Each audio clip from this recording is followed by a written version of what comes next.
Good morning, friends. I am Sandeep Kumar Reddy from Ingenious Competitive Training Academy. जो भी यहाँ पे video देख रहे हैं, Indian army technical examination paper that is 2014। ये जो पेपर आप प्रीवियस ईयर ओरिजिनल पेपर है, हमने खुद टाइप किया है।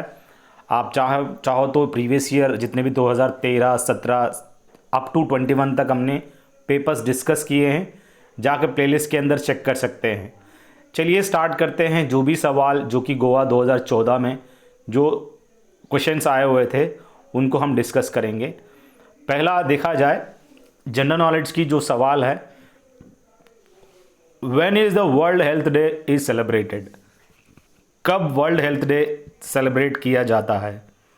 24 अक्टूबर सुनते ही आपको क्या याद आनी चाहिए, जो कि यूएनओ डे होता है।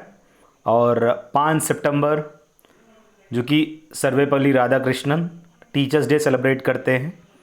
आप मुझे बताएंगे एजुकेशन डे कब मनाए जाते हैं। बहुत ही इंपॉर्टेंट है दोस्तों, आप मुझे कमेंट सेक्शन में ज़रूर बताइएगा। यहाँ जो वर्ल्ड हेल्थ डे है 7 अप्रैल को सेलिब्रेट किया जाते हैं। बोकारो इंडस्ट्रियल सेंटर सभी जानते हैं, स्टील प्लांट। यहाँ पे जो कि बोकारो झारखंड के अंदर उपस्थित है, और जो कि झारखंड बिहार से ये बाहर बेफरकेट किया गया था। और छत्तीसगढ़ जिसकी राजधानी रायपुर है दोस्तों।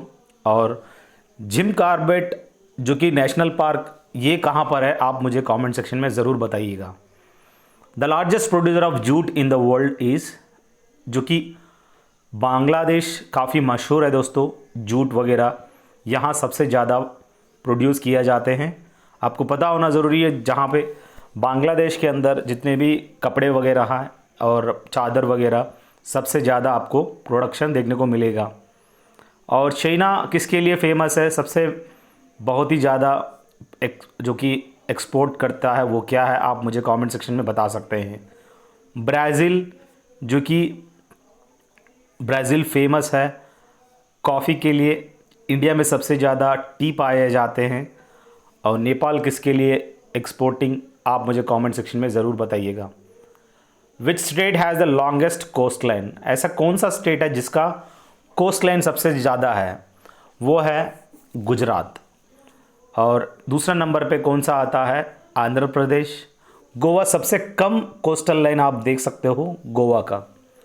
First women who swum British channel was, पहला वुमेन कौन जो कि ब्रिटिश चैनल को उसने स्विमिंग किया है? वो है आरती साहा।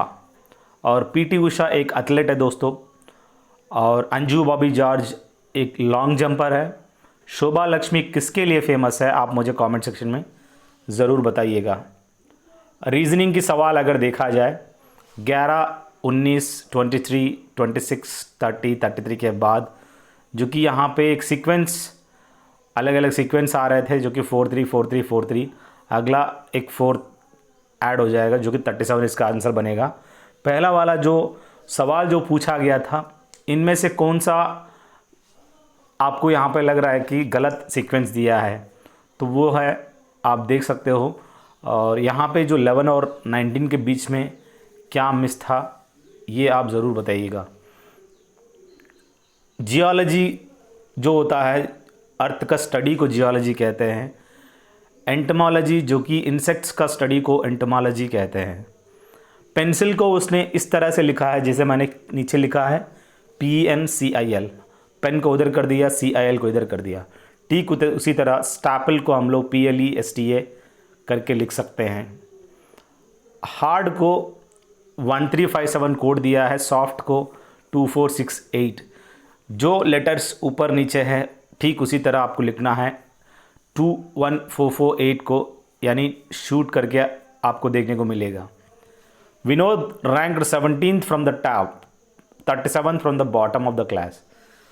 ऊपर से 17th बंदा है विनोद, यानी यहाँ पे 16 लोग ऑलरेडी है। नीचे से 37th है, यहाँ ऑलरेडी 36 लोग हैं, ये 37th है। तो 16 + 36 और एक खुद विनोद, कुल मिला के कितनी संख्या है? 53 स्टूडेंट्स कह सकते हैं। अब बात आता है फिजिक्स की। अब यहाँ देखिएगा गौर से। The light with the longest wavelength in the visible spectrum. जैसे कि मैंने बताया विबजीआर जो होता है ऐसे करके, जो कि वेवलेंथ सबसे ज़्यादा जो देखने को मिलेगा वो है सबसे दूर जो ट्रैवल करता है लाल, सबसे कम जो ट्रैवल करता है वायलेट।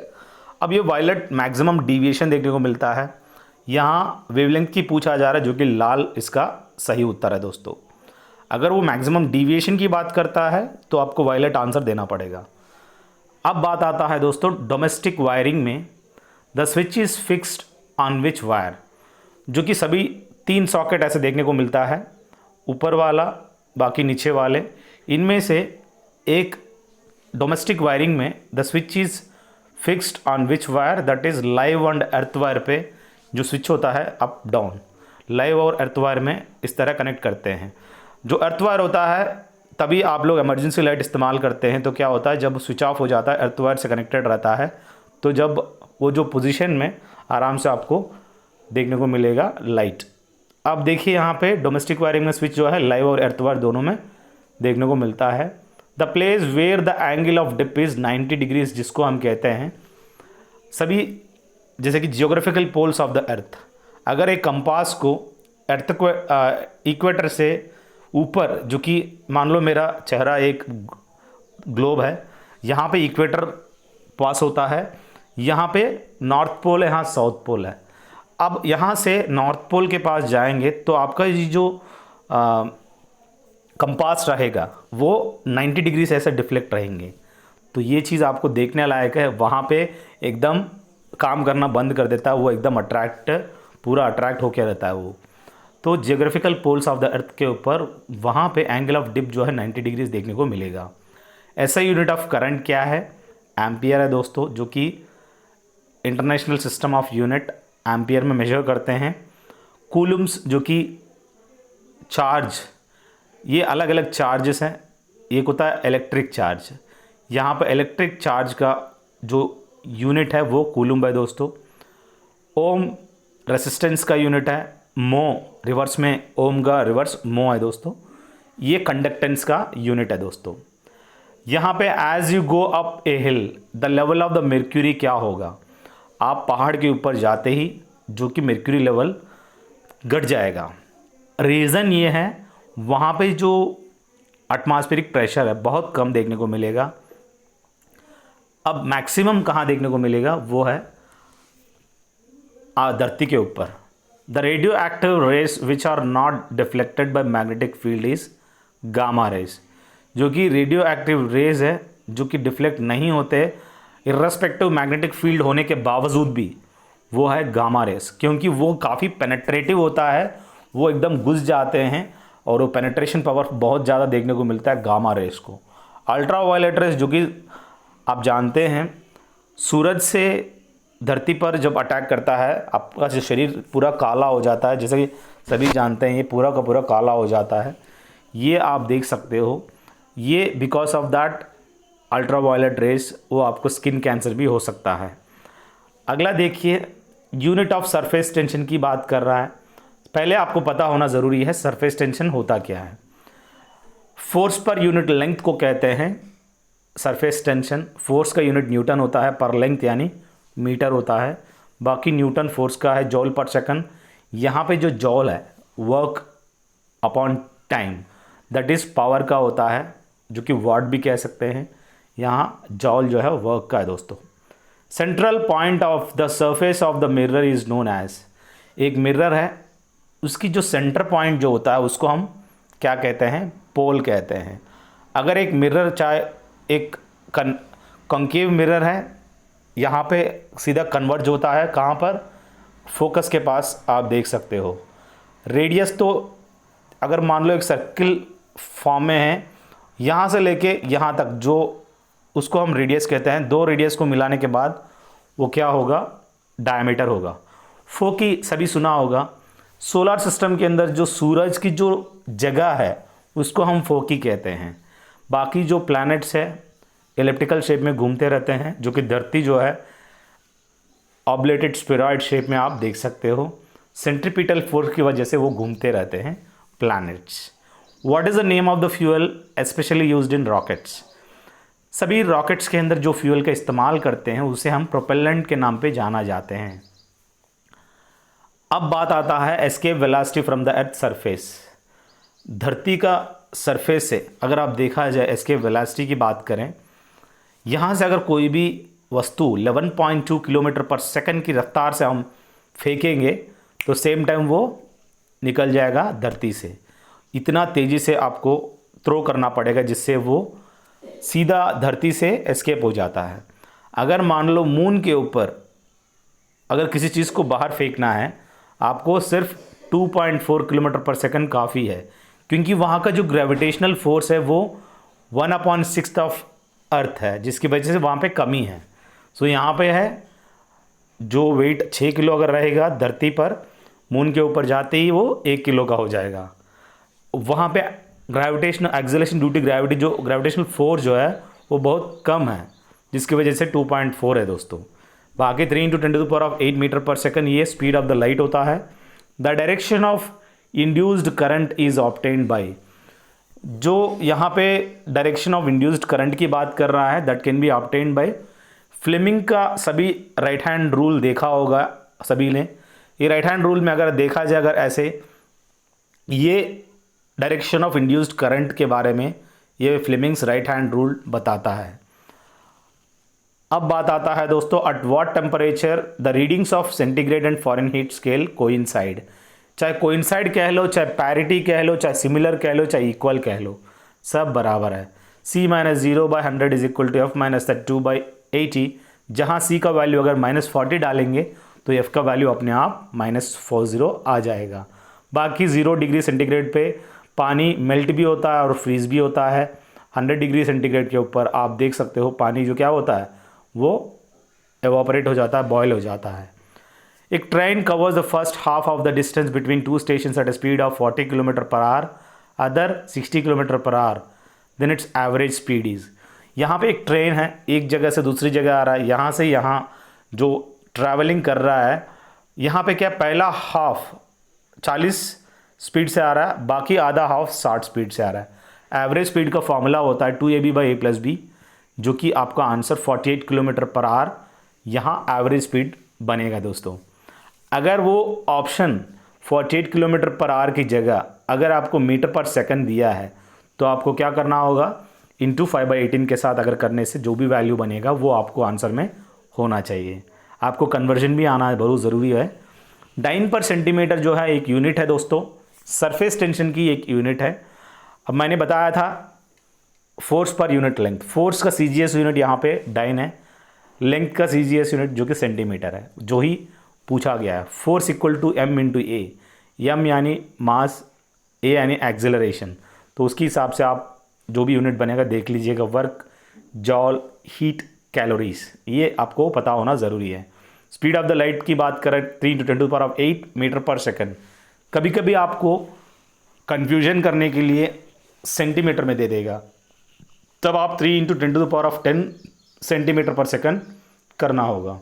केमिस्ट्री की बात करें, ऐसा कौन सा चीज़ यहाँ पे is used as a fuel. C4H10 को ब्यूटेन कहते हैं, एज ए फ्यूल इस्तेमाल करते हैं। बाकी CH3COOH क्या है, यहाँ पे सभी जानते हैं CH3COOH को एसिटिक एसिड कहते हैं। और एसिटिक एसिड जो कि एप्पल साइडर विनेगर के अंदर आप देख सकते हो। और C6H6 क्या है, बेंजीन को कहते हैं दोस्तों। और आप मुझे कमेंट सेक्शन में बताइए बेंजीन को किसने खोज किया है। अगला देखिए, beryllium exhibits diagonal relationship with the aluminium, बहुत ही इंपॉर्टेंट है दोस्तों। बेरिलियम जो डायगोनल रिलेशनशिप देखने को मिलेगा वो एल्यूमिनियम के साथ ऐसा होगा। बाकी जर्मेनियम और सिलिकॉन दोनों सेमीकंडक्टर डिवाइसेस है। सोडियम जल्दी रिएक्ट होता है और सीधा आप जानते हैं सोडियम नाइफ से काटना पड़ता है, केरोसिन में रखना पड़ता है। बोरान नॉर्मली सोप को बनाने के लिए ये बोरान का इस्तेमाल करते हैं। Which element is seen as common in all types of acids, सभी जानते हैं जितने भी एसिड होते हैं उनके अंदर सबसे ज़्यादा कॉमन जो है हाइड्रोजन है दोस्तों। बाकी शुगर, कार्बन, ये सब अलग चीज़ें हैं। और जो कॉमन चीज़ें हैं जैसे कि एग्जाम्पल एसिटिक एसिड ले लो, CH3COOH है। और हाइड्रोक्लोरिक एसिड ले लो, HCl है, H2SO4 जो कि master of all acid, sulphuric acid में भी H2 है। तो कॉमन क्या है एसिड्स में, जो कि हाइड्रोजन है दोस्तों, जो आपको पता होना ज़रूरी है। अगला, the process of converting hydrated alumina into anhydrous alumina is called as calcination. यहाँ पे आपको याद होना बहुत ज़रूरी है। फिल्ट्रेशन, किसी भी पेपर को हम लोग फ़िल्टर करते हैं, पेपर के थ्रू हम लोग फ़िल्टर करते हैं। रोस्टिंग क्या है, स्मेल्टिंग क्या है, आप मुझे कमेंट सेक्शन में ज़रूर बताइएगा। सो यहाँ पे कैल्सिनेशन वो प्रोसेस है, हाइड्रेटेड एल्यूमिना को हम लोग कन्वर्ट करते हैं एनीहाइड्रस एल्यूमिना की शेप में, वो आपको कैल्सिनेशन प्रोसेस में आपको देखने को मिलेगा। The covalent bond is formed by, जो भी कोवलेंट बॉन्ड है that can be formed by mutual sharing of electrons, तब ये आराम से कोवलेंट बॉन्ड आपको देखने को मिलेगा, that is mutual sharing of electrons. Which one of the following is not a saturated hydrocarbon, जो इसके अंदर दिया गया है कौन सा यहाँ पे सैचुरेटेड हाइड्रोकार्बन नहीं है। बाकी मीथेन, CH4, साइक्लोहेक्सेन, आइसोब्यूटेन, ये सब आप सैचुरेटेड हाइड्रोकार्बन्स है दोस्तों। जो नहीं है वो है C6H6 यानी benzene. The acid present in an ant sting is called, सभी जानते हैं एक एंट होता है जिसका नाम है फॉर्मिका। जब वो चींटी काटता है तो आपको यहाँ पे इतने बड़ा सा मोटा सा हो जाएगा, वो इसलिए होता है जिनके अंदर फॉर्मिक एसिड होता है। अब बाकी साइट्रिक एसिड जो है, जितने भी साइट्रस फ्रूट्स है, चाहे नींबू हो, मौसम्बी हो, जितने भी साइट्रिक फ्रूट्स में आपको देखने को मिलेगा। अब बात आता है टैनिक एसिड की। टैनिक एसिड जो कि टी के अंदर आपको देखने को मिलेगा। मीथेनोइक एसिड की बात कर रहा है, जो कि स्कॉर्पियन स्टिंग होता है। स्कॉर्पियन यानी आप देख सकते हो इंटरनेट पे, स्कॉर्पियन होता है, स्कॉर्पियन किंग भी मूवी देखा होगा। सो स्कॉर्पियन स्टिंग के अंदर मीथेनोइक एसिड डेंजरस होता है, जिसकी वजह से आदमी बेहोश भी हो सकता है। अब मैं अलग अलग एसिड आपको पता होना ज़रूरी है। टार्टारिक एसिड जो कि टैमरिंड के अंदर होता है। Among metals the purest conductor of heat is, इतनी मेटल्स है, इनमें से पूरेस्ट कंडक्टर ऑफ हीट क्या है, जो कि आपको देखने को मिलेगा लेड के अंदर यानी Bb, इनके अंदर बहुत ही पूरेस्ट कंडक्टर है दोस्तों। इतना ज़्यादा हीट आप देखने को नहीं मिलेगा लेड के अंदर। बाकी मर्क्यूरी हो, टिन हो, बिस्मथ हो, इनमें से आपको कंडक्टिंग यानी हीट का वो चीज़ आपको देखने को मिलेगा। पूरेस्ट यहाँ पे क्या है, लेड है दोस्तों। वॉल्यूम ऑफ वाटर क्या होगा on increasing by one freezing. अभी कभी भी रेफ्रिजरेटर में आपने देखा, रेफ्रिजरेटर में डीफ्रीज़र होता है। डीफ्रीज़र जो कि वाटर बॉटल के अंदर पानी पूरा डाल के अगर वाटर बॉटल को डीफ्रीज़र में डाल दोगे तो क्या होगा, वाटर बॉटल वो फट जाएगा, क्योंकि उसके अंदर पानी क्या जब फ्रीज़ हो जाता है ना, वो वॉल्यूम बढ़ जाता है। जब वॉल्यूम बढ़ जाता है तो ऑब्वियसली क्या होगा, उसका बॉटल का वॉल्यूम भी बढ़ जाता है, सेम टाइम वो फट जाता है। तो ये आपको याद रखना ज़रूरी है, वॉल्यूम इंक्रीजेस। अब density is equal to mass by volume होता है। जब density is equal to mass by volume है ना, वॉल्यूम बढ़ जाता है तो डेंसिटी क्या होगा, कम हो जाएगा। कहने का मतलब जब डिनोमिनेटर में अगर बढ़ गया तो ये कम हो जाएगा, डेंसिटी बढ़ जाएगा तो वॉल्यूम ऑब्वियसली घट जाएगा। ये आप इन्वर्सली प्रोपोर्शनल होता है, जो आपको पता होना ज़रूरी है दोस्तों। Which of the following is a not a non metal, यहाँ पे नॉट ए नॉन मेटल कह रहा है। यहाँ नॉट जब आ जाता है इसका मतलब होता है मेटल कौन सा है, मर्क्यूरी ऑब्वियसली मेटल है। क्लोरीन जो कि पानी के अंदर होता है। सोडियम एकदम सॉफ्ट रहता है, एकदम काट सकते हो केक की तरह। ब्रोमीन एक लाल लिक्विड होता है, इट्स ए नॉन मेटल है दोस्तों। बाकी मर्क्यूरी है जो कि एट रूम टेम्परेचर आपको ऐसा मेटल है जो कि लिक्विड फॉर्म में देखने को मिलेगा, बल्कि ये मेटल है दोस्तों। ये आपको पता होना ज़रूरी है। कुल मिला के हमने मैक्सिमम सवाल डिस्कस करने की कोशिश की है, और जितने भी मैथमेटिक्स के सवाल है वो हम आराम से, जिसको मटेरियल चाहिए वो आराम से हमसे मटेरियल ले सकते हैं। हम आपको मटेरियल घर तक पहुंचाएंगे। आपको इस तरह जैसे कि आर्मी क्लर्क है, इस तरह एसएससी का भी है, और साथ में हमारी किताबें जो बहुत ही इम्पॉर्टेंट है, ऑल इन वन किताब है, जो कि इस तरह का पिक्चराइज्ड आपको देखने को मिलेगा। सभी बच्चों को इस तरह का किताब घर तक आपको आ जाएगा। This is one of the best material, आपको कहीं भी मार्केट में नहीं मिलेगा। अच्छी मटेरियल है, आप मंगवा सकते हैं। This will be send by post. I hope ये आपको बहुत अच्छा रहेगा। थैंक यू दोस्तों। और मैं अपनी तरफ से बहुत अच्छी तरह से मैं आप लोगों को प्रोत्साहित कर रहा हूँ और I am doing my best. ये मेरा मोबाइल नंबर है 7666730252। कुछ भी कमी है आप मुझे कॉल कर सकते हैं। मैं इंडियन नेवी रिटायर्ड हूँ और मैंने मैक्सिमम वीडियोस आप लोगों के लिए भलाई के लिए बनाया। आप जाकर प्लेलिस्ट के अंदर चेक कर सकते हैं। थैंक यू दोस्तों। Have a good day, have a great life. जय हिंद, जय भारत।